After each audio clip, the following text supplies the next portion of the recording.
All right, let's talk about mental wellness. We're going to cut through all the jargon, all the confusion, and give you a really practical guide to understanding what's going on inside your own head and maybe in the heads of people you care about too. You know, we all have those days, right? Tough days, bad moods.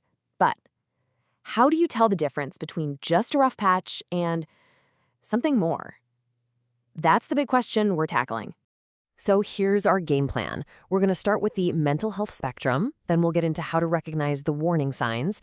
After that, we'll explore the mind's fascinating defense system, talk about navigating frustration and conflict, and wrap it all up with some really powerful, proactive ways to take care of ourselves. Okay, first up, let's get one thing straight right away. Mental health, it's not some on or off switch. You're not just happy or sad. It's way more like a dynamic spectrum, and honestly, we're all moving back and forth on it every single day. And this is a really, really important distinction to make. On one hand, you've got mental ill health. Think of this as, well, not flourishing. You're just getting by, maybe feeling a bit negative, lacking that spark. But then there's mental illness, and that's different. That's an actual medical condition that affects how you think, feel, and behave, and it causes real distress. Knowing the difference is crucial. So if that's the downside, what's the goal we're aiming for? Well, the World Health Organization has a great way of putting it. They say good mental health isn't just about not being sick. It's a state of well-being where you can handle the normal stresses of life, you can learn and work well, and you can contribute to your community. It's a much more positive, active way of looking at it, right? And what does that actually look like in real life? Well, it breaks down to a few key things. It's about having self-respect, It's about building and keeping healthy relationships. And it's also about being responsible for your own behavior. It's really all about having a balanced and engaged way of moving through the world. Okay, so with that foundation, how can we tell when we, or maybe someone we know and love, might be slipping away from that state of wellness? This is where we need to talk about the warning signs. A lot of the time, the first clues are internal. They're about changes in how you're feeling and thinking. Maybe your concentration is shot, or you find yourself worrying way more than usual. It can be hard to make simple decisions, or you just don't feel interested in things you used to love. And for sure, a low mood that just won't lift, or that feeling of being totally overwhelmed, those are big red flags. And, those internal shifts, they almost always lead to external ones, changes in behavior that other people can actually see. We're talking about things like sleeping way more or way less, avoiding friends or social events you'd normally go to. Maybe you're talking super fast and jumping from topic to topic, or you just have a really short fuse and are irritable all the time. Sometimes it's as simple and as profound as a real change in your whole personality. All right, now we're going to get into something I find absolutely fascinating. Did you know that when your mind feels threatened, it has this whole set of automatic tools to protect itself? Let's dive into the mind's defense system. These tools have a name. They're called defense mechanisms. The idea originally comes from Sigmund Freud, and basically, they are unconscious strategies our brain uses to shield us from things like anxiety or upsetting thoughts. A good way to think of them is like your brain's automatic, built-in bodyguards.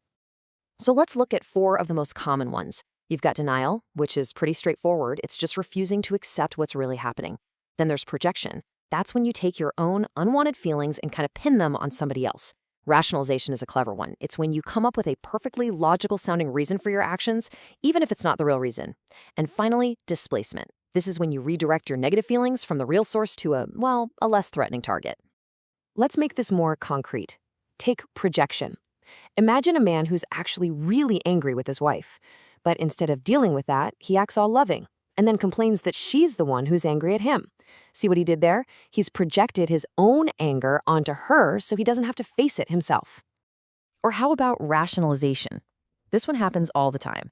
A student doesn't do well on an exam. Instead of thinking, man, I should have studied more, they say, well, the teacher is just bad at explaining things. It's a way to protect their ego, right? It's a mental shortcut that makes a tough reality a little easier to swallow. Okay, so those are the unconscious defenses. But what about the stuff we have to deal with consciously? I'm talking about frustration and conflict. These are things we all experience, and they're a huge test for our mental well-being. Let's start with frustration. We all know this feeling, right? It's that feeling of being completely blocked. You're trying to achieve something or change something, and you just can't. It is a massive source of stress for everybody. And that frustration can lead to internal conflict. Psychologists break this down into a few different types. First, you have approach-approach conflict. This is the good problem to have, like choosing between two really appealing goals. Then there's the opposite, avoidance-avoidance. That's a classic rock-and-a-hard-place situation, choosing between two things you really don't want to do. And then there's approach avoidance, which is super common. This is when one single goal has both good and bad things about it. The example here, marriage, is perfect. It can have amazing positive sides, but also a lot of negative aspects or responsibilities. But honestly, in modern life, our toughest decisions are usually even more complex. They're often what's called a multiple approach avoidance conflict. This is where you're juggling several options, and each of them has its own mix of pros and cons. Think about it. Deciding whether to accept your absolute dream job that pays way less than you need, or taking that amazing long vacation knowing you'll fall super behind at work. These are the really tough trade-offs that create a ton of mental tension.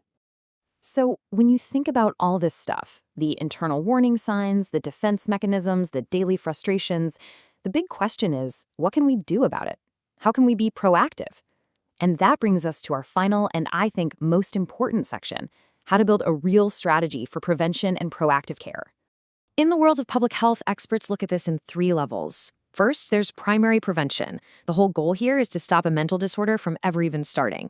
Then you have secondary prevention. This is all about early identification, catching a problem early on and intervening right away. And finally, there's tertiary prevention. This is for when a condition already exists, and the goal is to reduce its long-term effects and help someone live the best life possible. And that first level, primary prevention, that's something we can all be a part of. It's about building a healthier society from the ground up. Things like reducing the stigma around mental health so people actually feel comfortable talking about it. It means supporting parents, building strong social connections in our communities, and just providing good, clear education and awareness. It's about laying a strong foundation for everyone. Tertiary prevention, on the other hand, is really all about recovery and support. For someone who's been through a mental illness, the focus shifts. The goal is to teach healthy coping mechanisms, to reduce the risk of it happening again, and to implement programs that help with things like substance use. It's all about providing that long-term support system to help people thrive. So when you step back and look at all of this, the key takeaway is pretty clear, isn't it? Mental health isn't some finish line you cross. It's not a destination you arrive at. It's a continuous journey of care and maintenance, every single day. Honestly, it's just like our physical health. And that leaves us with one final and very personal question to think about. Looking at everything we've talked about, from the big things like building social connections to the small things like just checking in with yourself, what's one proactive step, just one, that you can start to bring into your own life starting today?